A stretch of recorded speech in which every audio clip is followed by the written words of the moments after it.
여러분 안녕하세요. 스테디입니다. 오늘은 부동산 매매 계약 시 주의사항에 대해서 좀 말씀드려 보려고 해요.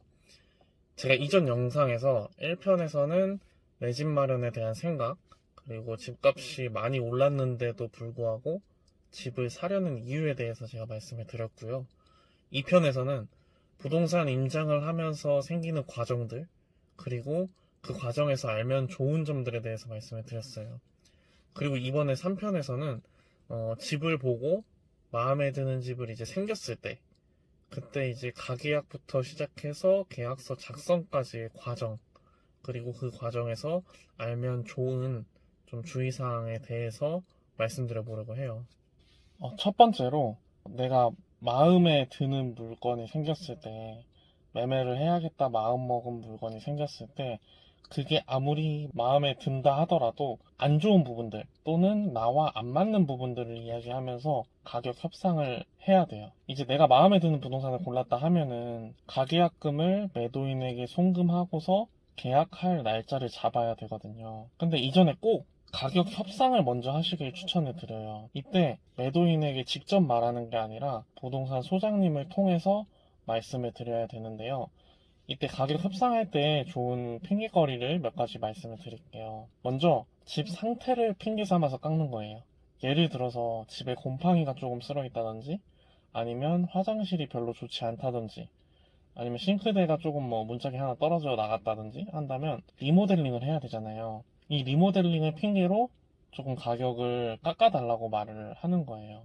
이게 아니라면, 만약 집 상태가 괜찮다면 매도인의 현재 상황을 이용해서 깎는 방법도 있어요. 예를 들어서 매도인이 잔금을 빨리 치러야 하는 급한 상황이라고 한다면, 내가 그 잔금일을 앞당겨 줄 테니까 얼마만 깎아달라, 이렇게 협상을 할 수도 있는 거예요. 또는 신혼부부나 또는 저처럼 처음 매수하시는 분들의 경우에는, 제가 사회 초년생이라서 또는 신혼부부라서 돈이 좀 부족해서 그러는데 얼마만 깎아주실 수 있나요? 라고 이렇게 협상을 할 수도 있는 부분이고요.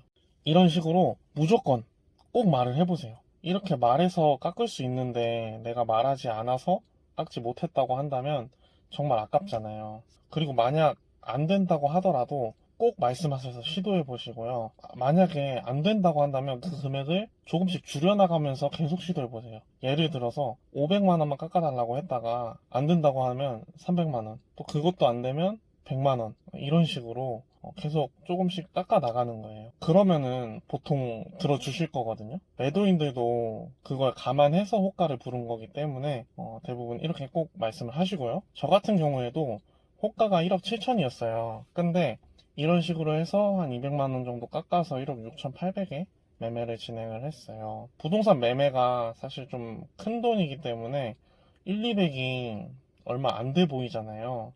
그런데 사실 저희가 월급으로 모으려면은 한 달, 두 달은 모아야 되는 금액이잖아요. 이 금액을 말 한마디로 이렇게 세이브할 수 있는데, 이 말 한마디를 안 한다는 것은 정말 좀 아까운 것 같아요. 이제 두 번째로 가격 협상을 완료했다면 그 가격에 대해서 가계약을 넣어야 돼요. 저는 가계약금을 200만 원 정도로 했는데, 가계약금을 매도자에게 입금을 하면 이 이후로는 내가 이 계약을 취소하고 싶다고 하더라도 200만 원에 대한 금액은 받을 수가 없다고 생각하시면 돼요. 그렇기 때문에 이전에, 가계약금 입금 전에 다 따져보시고 이미 결정을 한 상태로 입금을 하셔야 돼요. 아마 가계약금을 보낸다고 말씀을 드리면 부동산 소장님이 문자로 매도인 계좌번호와 함께 간단하게 약식으로 몇 가지 확인의 사항을 적어서 보내주실 거예요. 일단 여기서 확인해야 될 것은요, 우선 집 상태를 꼼꼼히 체크하시는 건 당연하고요. 이전에 했어야 되는 과정이죠. 부동산 소장님 통해서 매도인에게 누수가 있는지 꼭 물어보세요. 물어보시고 확인을 받으세요. 다음에 부동산 소장님 통해서 등기부 등본 꼭 확인하시고요. 최근 날짜를, 가급적이면 당일이면 좋아요. 그 다음에 대출이 있다면 잔금 시 말소한다 라는 문구를 이 문자 안에 넣어 주셔야 돼요. 그리고 잔금과 입주 날짜에 대해서 대략적으로라도 정해 주시는 게 좋아요.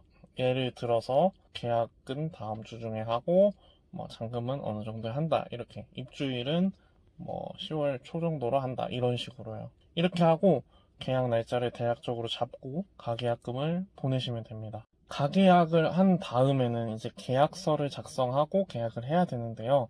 저 같은 경우에는 가계약금 입금한 후에 그 다음 주 토요일 정도에 이제 부동산에 모여서 계약을 했어요. 이제 계약 날짜를 부동산 통해서 매도인과 협의를 해서 잡으신 다음에 이제 계약서를 작성하시면 되는데, 이때 아마 매도인은 처음 보시는 분들도 계실 거예요. 저도 그랬고요. 이때 확인해야 될 사항에 대해서 말씀을 드리자면, 우선 그 자리에서 등기부등본 한 번 더 확인하세요. 처음 본 것에서 추가된 사항이 있는지 확인을 해주셔야 돼요. 이 등기부등본이 중요한 게 제가 보지 못했던 기간 동안 또 다른 대출을 주택담보로 해갖고 받을 수 있기 때문에 이걸 확인하는 것이 중요해요. 그리고 매도인의 신분증의 이름과 등기부 등본상의 이름이 같은지 확인하셔야 돼요. 그리고 신분증의 얼굴도 맞는지 한번 확인을 해주시고요. 그 다음에 계약서를 작성하게 됩니다. 계약서를 작성하실 때 제 주소가, 나의 주소가 주민등록 등본상의 주소인지 확인을 하셔야 돼요. 이 주민등록 등본상의 주소여야 되고요. 그리고 또 한 가지는 저 같은 경우는 부동산 소장님이 정확히 설명해 주시고 넘어간 부분인데, 매도인이 고지하지 않은 하자, 누수나 이런 것들이 발생하였을 때 매도인이 책임져야 된다는 부분을 설명해 주셨어요. 부동산 소장님이. 그런데 이 부분에 대해서도 언급을 하시고 계약서 특약사항에 적어 놓으셔야 돼요. 특히나 구축 아파트의 경우에는 이런 하자가 생길 확률이 높으니까 이런 부분들 꼭 확인하셔야 되고요. 이렇게 계약서를 작성한 이후에 잔금일을 정하고 계약금, 매매가의 10%를 매도자 통장으로 입금하면 계약서 작성은 끝나게 됩니다. 이때 잔금일을 정할 때 평일날 화요일에서 목요일 오전으로 정하는 게 좋아요. 왜냐하면 혹시나 모를 사고에 대비하기 위해서인데요. 혹시나 계약일에 뭔가 차질이 생겨서 은행에 가야 하거나 관공서에 들려야 할 수도 있어요. 그렇게 정하시고 그 잔금일은 계약일 이후에 한 달 정도의 텀을 주시는 것이 매수자에게 좋다고 저는 생각을 합니다. 지금 같은 상승장에는 너무 오랫동안 이 잔금 텀을 두게 되면은 아파트 가격이 그 사이에 올라서 매도자가 그냥 계약금을 배액 배상하고 계약을 취소하게 되는 경우도 있으니까요. 그리고 만약에 저 같은 경우는 안 그랬는데 내가 이 계약을 무조건 해야겠다라고 한다면 계약금 10% 이후에 중도금도 한 10% 정도 한 1, 2주 후에 빨리 줘버리는 것이 좋아요. 왜냐하면 계약금만 냈을 경우에는 매도인이 계약금의 2배를 매수인에게 배액 배상하고 계약을 파기해버릴 수가 있어요. 그런데 만약 중도금까지 내버리잖아요. 그러면은 계약 파기 자체가 불가능합니다. 저 같은 경우에는 계약금 1,600만 원을 걸고 중도금은 내지 않았어요. 왜냐하면 요즘 대출 규제 때문에 대출이 나올지도 좀 불안하기도 했고,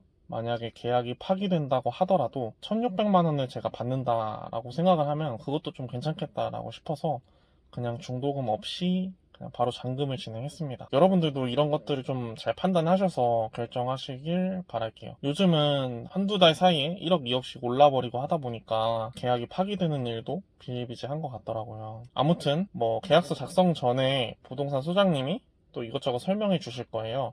아파트 토지 면적부터 시작해서 공시지가, 뭐 건축물 대장, 전입전출 유의사항 이런 것들 말이에요. 이런 설명을 듣고 부동산 중개 수수료를 확인한 다음에 계약서에 도장을 찍으면 이제 계약이 완료되게 됩니다. 이렇게 지금까지 제가 아파트 매매할 때 가격 협상, 그리고 이후에 가계약과 계약서 작성까지 그 절차와 주의사항에 대해서 몇 가지 말씀을 드렸는데요. 저도 그렇지만 매매를 처음 하시는 분들의 경우에는 긴장도 좀 많이 되고 무엇을 어떻게 진행해야 될지 잘 모르겠는 부분도 있을 거예요. 그래서 제가 말씀드린 부분 꼭 확인하시고 이외에 유튜브나 뭐 다른 네이버 블로그나 통해서 매매 절차나 계약서 과정들을 좀 잘 숙지하시고 가시길 추천드릴게요. 그리고 계약서 작성할 때는 가급적이면은 내가 만약에 좀 나이가 어리고 부동산 매매에 대해서 잘 모른다면 부모님이나 또는 부동산 잘 아시는 분들과 같이 가시길 추천드릴게요. 그래야지 좀, 왜냐면 나이가 어리고 좀 초보다 보면은 좀 자기가 책임을 지기 싫어서 부동산 소장님이나 매도인이 그냥 넘어가는 부분도 많이 있거든요. 그래서